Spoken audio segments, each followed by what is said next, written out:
All right, I want to talk a little bit like complex problem. And by the way, I'm William Jiangming from Learn Finance 3. Okay, and the share-based compensation, because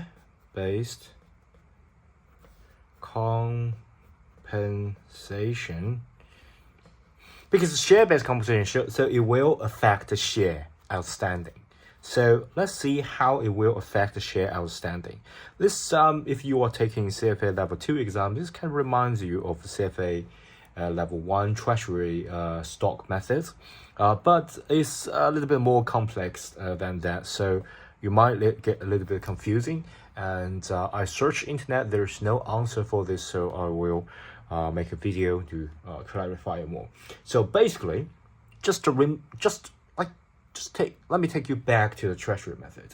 So basically, if you want to calculate the share outstanding, you got the basic share, okay? Basic shares. So this is like actual scenario.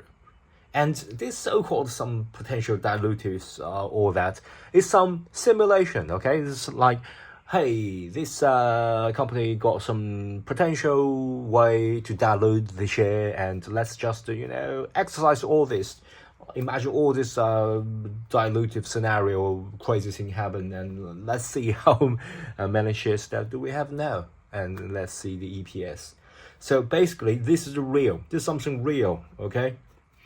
Not something crazy imaginary simulation. But let's do some crazy imagination, crazy simulation here. So plus, so imagine, for example, you got some options, something like that, and then you're going to exercise this share-based awards. In order to exercise it, you have to give them shares, okay? Because it's share-based compensation. So you have to issue share. So share issued, and this share issued because you want to raise more money, or you want some exercise of share-based award. Doesn't really matter, okay? As long as you got more shares, you have to add it, right? This is really simple logic here, okay? And here comes to another really simple logic, which is just the share that's just gone, okay? So you might think that the cash proceeds from the exercise, of course, if there's option, okay? So if you're giving your employee options and they exercise it, and they actually pay the company because they basically they just got a right, but they don't have the money, so they have to give you the money in order to buy the share, okay? So that's really simple. You have to subtract the cash proceeds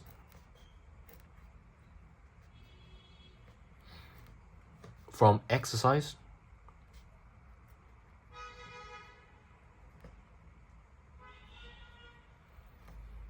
okay? But there's more than that, okay? You have to also add another thing, which will be average unrecognized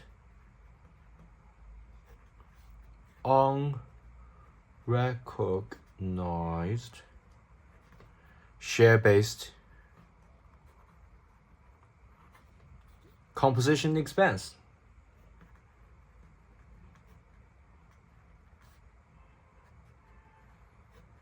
So why is that? You might get really confused about why you have to add this part and this part as well, and add all this and subtract from the basic share real plus the share issued. Why is that? Because share-based compensation basically is a cost, okay? And you're not going to recognize cost immediately when it happens. You're like, the first year you may just recognize 20%, and then the rest 80% you will spread out, say 8 years, okay? So there will be a lot of unrecognized cost, which is just average unrecognized share-based compensation expense, right? It's just like unrecognized cost. But this is like diluted. It's like a kind of an obligation right now.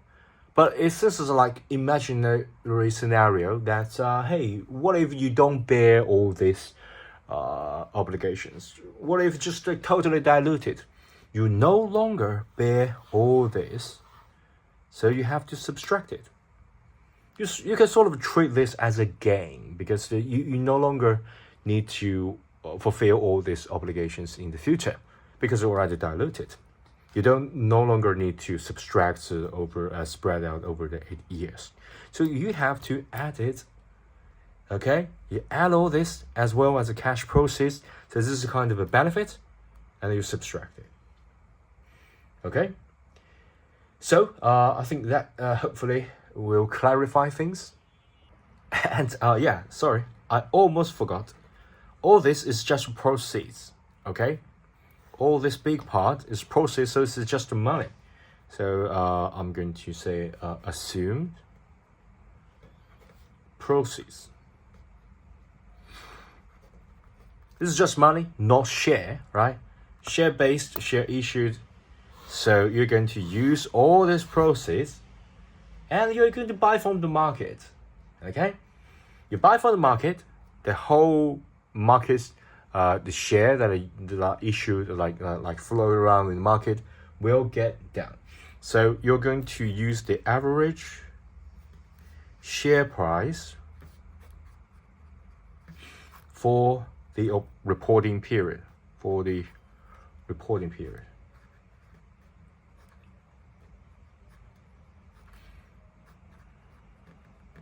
So for example, you got like cash proceeds, say from exercise like you receive, like the money from employees, you got like 10 million, and you got like average unrecognized like over 80 million US dollars, and then the average price like 20, something like that, and then maybe 30, okay, US dollars. So you got 90 million divided by 30, okay, and we got 3 million shares.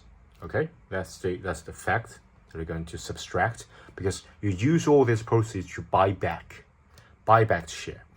Basic share issued, add all this share to the basic share, and use the proceeds, use all the money as well as the expenses, like benefits that you no longer need to fulfill. This is just the money that free cash for you.